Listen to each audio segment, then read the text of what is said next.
আসসালামু আলাইকুম বন্ধুরা, কেমন আছেন? আলহামদুলিল্লাহ, আমি ভালো আছি। আজকে একটা নাস্তা নিয়ে আসলাম, খুব মুচমুচে খাস্তা একটি নাস্তা, চায়ের সাথে খাওয়া যায়, খুবই ভালো লাগে। তাই এখানে নিয়েছি গাজর গ্রেট করে নিয়েছি, একটা আলু এটাও গ্রেট করে নিয়েছি। আপনারা ইচ্ছে করলে শুধু আলু দিয়েও বানাতে পারেন। নিয়ে নিয়েছি কিছু ফুলকপিটা এতটাই ঝুরি ঝুরি করে কেটেছি, ইচ্ছে করলে আপনারা গ্রেট করে নিতে পারেন বা ফুলকপি দিয়েও শুধু এটা বানিয়ে নিতে পারেন। সাথে লাগবে ধনিয়া পাতা, পেঁয়াজ, কাঁচামরিচ। দিয়ে দিব 1 বাটি সুজি, দিয়ে দিব সামান্য পরিমাণে একটু চালের গুঁড়া, আপনারা ইচ্ছে করলে কর্নফ্লাওয়ার দিতে পারেন। আমি এখন সুজিটা সিদ্ধ করে নিব। আর এখন আমি আগে চুলায় একটু পানি বসিয়ে দিয়েছি, দিয়ে দিব স্বাদ অনুযায়ী লবণ। আর পানিটা কিন্তু বলক এসে গেছে। এখন আমি সুজিটা দিয়ে দিব, সুজিটা দিয়ে দিলাম। এখানে কিন্তু সুজিটাই আমি সিদ্ধ করে নিচ্ছি, চালের গুঁড়াটা কিন্তু পরে দিব, চালের গুঁড়াটা এখন দিব না। দেখুন সুজিটা কিন্তু গোলানো হয়ে গেছে, এখন আমি এটা নামিয়ে নিব। দেখুন একটা ফ্রাই প্যান বসিয়ে নিচ্ছি, এখন এখানে অল্প পরিমাণে একটু তেল দিয়ে দিব। তেলটা হালকা গরম হয়ে গেছে, দিয়ে দিব কপিগুলো,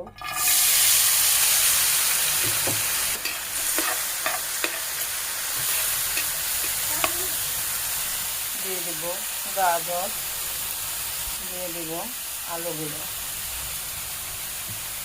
শুধু আলু দিয়েও বানালে কিন্তু খুব ভালো লাগে, বা শুধু ফুলকপি দিয়েও বানালে ভালো লাগে। আমার কাছে ছিল, আমি একসাথে দিয়ে দিলাম, একসাথে দিয়ে বানিয়ে দিব স্বাদ অনুযায়ী লবণ, দিয়ে দিব এটা হচ্ছে জিরা গুঁড়া, দিয়ে দিলাম একটু জিরা গুঁড়া, দিয়ে দেব ধনিয়া গুঁড়ো, দিয়ে দেব একটু হলুদ গুঁড়ো, হলুদটা দিলে একটু কালারফুল হয়, দিয়ে দিলাম। এখন এটা ভালো করে নেড়ে চেড়ে নেব। এখন দিয়ে দিব পেঁয়াজ কুচানো, পেঁয়াজটা কিন্তু আমি চিকন চিকন করে কাটি না, গোল গোল করে কিউব করে কেটেছি। আর সাথে দিয়ে দিব কাঁচামরিচ, আপনাদের ঝাল অনুযায়ী আপনারা দিবেন। দিয়ে দেবে একটু পানি, এই পানিটা দিয়ে এটা সিদ্ধ করে নেব। দেখুন যতটুকু পানি দিয়েছি এই পানিতে কিন্তু পোড়াটা সিদ্ধ হয়ে যাবে, আর একটু ধিমা জ্বালিয়ে সিদ্ধ করতে হবে। সিদ্ধ হওয়া আগ পর্যন্ত আমি ঢেকে রেখে দিব এবং মাঝে মাঝে নেড়ে ছেড়ে দিব। দেখুন পানিতে কিন্তু সিদ্ধ হয়ে গেছে। এখন এটা খুরচুন দিয়ে বা চামচ দিয়ে একটু ডাবিয়ে দিব, এইভাবে নরম করে নেব। এখন এর মধ্যে দিয়ে দিব ধনিয়া পাতা। ধনিয়া পাতা কিন্তু না দিলে চলে না, ধনিয়া পাতার টেস্টটাই কিন্তু অন্যরকম লাগে। এখন এটা ভালো করে নেড়ে চেড়ে একটু ভেজে পানিটা শুকিয়ে নামিয়ে নিব। দেখুন হয়ে গেছে, এখন এটা আমি নামিয়ে নিব, নামিয়ে নিয়ে ঠান্ডা করতে দিব। দেখুন এখন এই যে এখানে সুজির সেই সিদ্ধ করা, এখন আমি এখানে যে কপিগুলো রেখেছি বা সবজিগুলো, এখন এগুলোর ভিতরে দিয়ে দিব চালের গুঁড়ো। আর আমি আগে বলেছি আপনারা ইচ্ছে করলে কর্নফ্লাওয়ার দিতে পারেন। এখন এটা ভালো করে মথে নিব, মথে একটা ডো বানিয়ে নিব। দেখুন একটা ডো বানিয়ে নিলাম। এখন আমি এটা কিভাবে বানাবো সেটাই দেখাবো। দেখুন এখানে একটা ফ্রি নিয়েছি, রুটি বেলার ফ্রি। এখানে আমি এখন একটু তেল দিয়ে দিব, তেল দিয়ে ফ্রিতে ভালো করে একটু মেখে নিব, যাতে ফিরের মধ্যে লেগে না যায়। দেখুন আমার হাতেও কিন্তু তেল আছে। এখন আমি একটা গোল আকারে নিয়ে নিব, আপনাদের অনুযায়ী আপনারা নেবেন। এখন সুন্দর করে একটা লম্বা করে দড়ির মতো বানিয়ে নিব। দেখুন এই যে এই সাইজের মোটা করে বানিয়ে নিয়েছি এইভাবে। এখন আমি এটা ছুরির সাহায্যে এটা কেটে নিব। আমি কয়েকটাই রকম বানিয়ে দেখাচ্ছি যে কিভাবে কয়েকটা রকমই বানানো যায়। এভাবে ছোট ছোট আকারে কেটে নিয়ে নিব।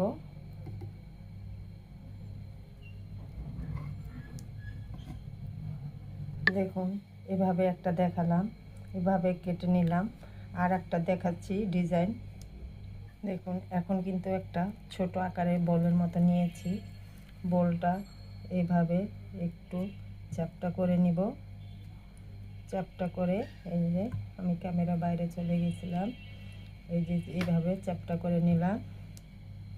এখন একটা চামিচ দিয়ে এইভাবে একটু ডিজাইন করা যেতে পারে। এই যে দেখুন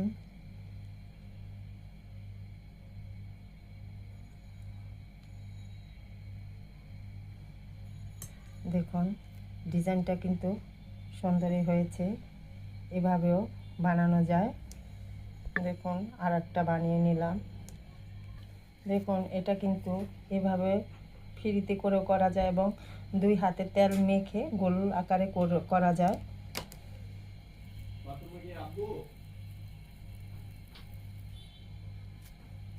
এই যে দেখুন এভাবে চ্যাপটা করে এটার উপরেও ডিজাইন করা যায় বা এভাবেও কিন্তু ভাজা যায়।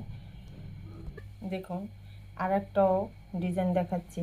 এভাবে করে শুধু এভাবে রোলের মতো করেও ভাজা যায়। এই যে দেখুন এখন আবার কিন্তু চষি পিঠার মতো এরকম দুই মাথা চোখা করেও বানানো যায়। এই যে দেখুন অনেকগুলো বানিয়ে নিয়েছি। এখন আমি ভাজার জন্য যাব। দেখুন এটা ছুরি দিয়ে কেটে নিয়েছি, এটা হাতে গোল করে নিয়েছি। এটার মধ্যে কোনো ডিজাইন নাই, এটাও চ্যাপটা করে বানিয়ে নিয়েছি। এটা হচ্ছে গোল আকারে মানে রোলের মতো, আবার এটা হচ্ছে চষি পিঠার মতো। এখন আমি এগুলা ভাজার জন্য চুলায় চলে যাব। তেলটা বসিয়ে নিয়েছি আর তেলটা গরম হয়ে গেছে। আর এই পিঠাটা এখন আমি দিয়ে দিব অল্প। আর এটা কিন্তু খুব অল্প জালে ভাজতে হবে, কারণ পিঠাটা মানে এই পিঠাটা খুব মুচমুচে হবে। দেখুন অনেকগুলোই দিয়ে দিয়েছি। এখন এগুলো পুরো লাল করে মুচমুচে করে ভেজে নিব। অল্প জালে ভাজলে মুচমুচে হয়। এখন আমি লাল করে ভেজে নিব। দেখুন কিন্তু ভাজা হয়ে গেছে, একেবারে লাল করে ভেজে নিয়েছি মুচমুচে। এখন আমি এটা উঠিয়ে নিব। পিঠাগুলো নিয়েছি উঠায়। এখন কিন্তু আর একটা ডিজাইন করেছি দেখুন কাঁটা চামিচ দিয়েই। এখন এগুলো আস্তে আস্তে সবগুলো দিয়ে দিব আর এইভাবেই সবগুলো ভেজে নেব। এখন আবারও দিয়ে দিলাম। এইভাবেই লাল করে সবগুলো ভেজে নেব। দেখুন কতটাই সুন্দর দেখাচ্ছে আর মুচমুচে হয়েছে। দেখুন ভাজা শেষ, কি সুন্দর মুচমুচে হয়েছে। সবচেয়ে কি এই ছোট আকারে যেগুলা বানানো হয় সেগুলো কিন্তু মুচমুচে হয় বেশি। এই দেখুন আর বড় বড় এগুলোও হয়, কিন্তু এগুলোর থেকে ছোট ছোট যে বানায় এগুলাই কিন্তু সবচেয়ে বেটার হয়। তো এইভাবে নাস্তাটা বানিয়ে নিলাম। চা রান্না বসানোর আগে দেখা যাবে এই নাস্তাটা বানিয়ে যদি সস দিয়ে খাওয়া হয় খুব অসাধারণ। তাই নাস্তাটা বানিয়ে নিলাম খুব সহজে অল্প কিছু উপকরণ দিয়ে। বন্ধুরা যদি ভিডিওটা ভালো লাগে একটা লাইক শেয়ার কমেন্ট করবেন, কমেন্ট করে জানাবেন। আর বন্ধুরা যারা নতুন নতুন দেখবেন আমার ভিডিওটি সম্পূর্ণভাবে দেখে আমার চ্যানেলটি সাবস্ক্রাইব করে দিবেন। আল্লাহ হাফেজ।